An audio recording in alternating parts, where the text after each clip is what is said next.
Good morning, everyone. This is David with Bolivar Live. Well, think back 24 hours and where we were right in the brunt of it yesterday. In fact, where I'm sitting here, there was probably about 6 foot of water. And that's what we're going to do today is we're going to show you the aftermath. We covered a lot yesterday, and we're going to go over real quick what's open, what's not open, what's working, what I found out on the power. But first, I want to thank some people that were instrumental in getting some things done yesterday. I was up and down 87, trying to keep everyone informed and let them see what was going on. And in between shows, we'd make a stop by the big store and talk to some people, and we'd get stopped on the side of the road. But that's what it's all about, and that's what Bolivar Live's all about. But I want to thank some people that made phone calls yesterday that worked through the storm, and it's the reason why we are where we're at today at this time this morning. Oh, my phone. I don't know what happened here. Let me see if I can get it redone. There we go.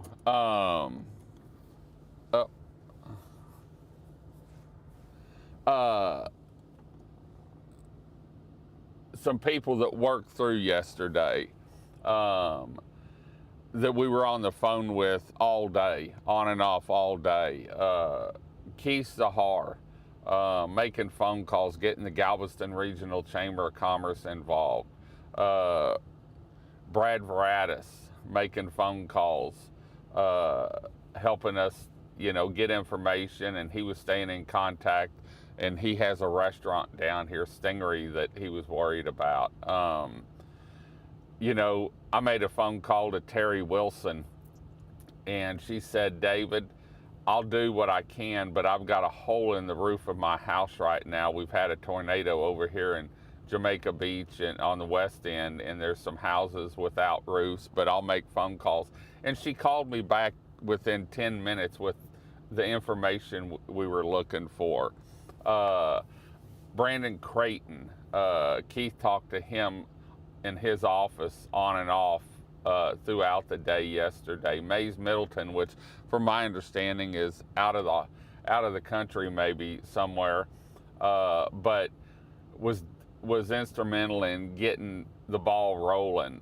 Energy, thank you to Jim Mullane for being in contact with me, and even sent me an email last night, and we're going to talk a little bit about that, about the energy power restoration. Just the Galveston Regional Chamber of Commerce making some phone calls to help us get things rolling. The Coast Guard and the Bolivar Ferry. The Bolivar Ferry is in operation again, went in operation around 5 o'clock, give or take a little bit last night, 6 o'clock. We posted on it whenever we got word. Actually, Terry, I think, is the one that sent me the text and to follow up and let me know that the ferry was back in operation. And then Danny Perez, TxDOT sent out 2 crews yesterday afternoon. And I haven't been down there yet. I actually had been running on about 4 hours sleep for 2 days, and so when I passed out last night, I passed out. But they sent 2 crews out, one from Beaumont, one from Houston, and started cleaning on Highway 87. Want to thank Galveston County. When the ferry's down in the shape that the highway was in, we couldn't get on or off the peninsula, including the ambulance service. And so, want to thank Chris, one of the supervisors there, and Doug Saunders, and all the Highland Volunteer Fire Department, the Crystal Beach Volunteer Fire Department, the Port Bolivar Volunteer Fire Department. Everyone worked together yesterday to try and get information out, but also get access to Bolivar Peninsula, because we went from probably early yesterday morning until probably about 3:30 that no one could get on or off the peninsula. And then they got it cleared enough. Galveston County had equipment down there, and they got it cleared enough to at least to be able to get an ambulance out, and the sheriff can get around. And right now, 87 is not open. I'm waiting to find out if or when it will be open today. I know they worked yesterday afternoon on it, and I haven't got a message yet from Danny. The sheriff were down there. It's for emergency personnel, energy, sheriff, Galveston County ESD number 2, the volunteer fire departments, because we've got to get all the debris off, the sand off, and make it safe for everyone to pass through there. And so we're going to spend a lot of time down there. There's down power lines down where it really starts to get bad, that energy's got to come in and raise today or move off the road. And so we're going to be mobile a lot. In fact, the whole day. We're going to try and get, if we can get internet service to our Bolivar Live trailer. It's set up at the big store. And so we're going to try, and we may not have all the answers, but we can get answers for you. Have it set up and open to where if you have questions, you can stop by. If the truck's there, I'm there, you can stop by and say hi. And so I'm going to talk to RTA this morning to see if there's any way we can get internet service there, so that we can keep you informed and have a central location. That with no power, the tourism center is closed. The water that we had in it, we got cleaned up. I talked to Jack over at Island Liquor yesterday, and they had 1.5 inches of water in theirs. We've got, I guess, some roof problems or something. But anyway, just wanted to thank everyone and let you know we're here. We're back at it again, and we're going to keep you informed on what's happening here. Remember, if you come across the ferry, you can't have gas cans.